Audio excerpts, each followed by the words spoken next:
So this is Oude Tart. This is our Flemish red, typically aged in red wine barrels for the most part, about 18 months old. And then selected these barrels looking for dark fruit flavors. This is the second time that we've done Boysenberry Oude Tart, and I think it's my favorite of the Oude Tart variants that we've done. I think cherry plays really well to a Flemish red naturally. I think that's like the go-to adjunct. But something about the way the boysenberry works kind of satisfies my palate more so. And then it also has it does have that Southern California connection of boysenberry, which I always looking for those sense of place connections. So I think it's a star as far as the Oude Tart variants go, and this year's I think is I prefer even over the last one we did, which was an awesome beer. So I think you did a really good job with this beer.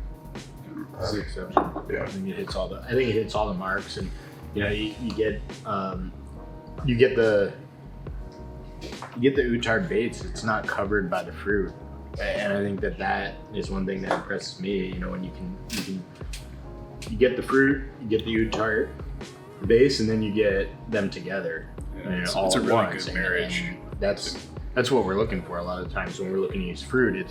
It's that marriage that we want, and I think this captures it. Yeah, that balance is perfect. Like the fruit is there. The fruit is very intense, but it doesn't overpower the beer, which at this level of fruit you would think it would. But no, it's perfectly balanced between the two right now. And I think that goes back to just blending style, right? I mean, you are looking for a beer that can play well with it, and just True.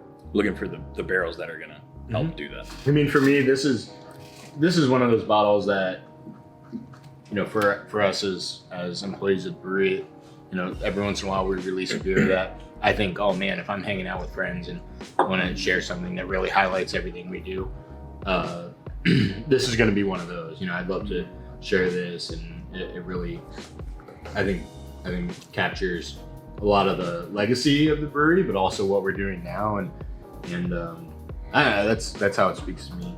Kind of tying in what Darren was saying, a little bit of the history of the brewery, and then kind of prime example of where we're at now. I think this beer is probably best enjoyed in this tasting room. Buy a bottle of it, pour it in 2 glasses, enjoy it where it's made. I think that's where I'm gonna drink it. Yeah, amongst the barrels. Yeah. I think sit here, watch the sunset, Yeah. share a glass with your buddy.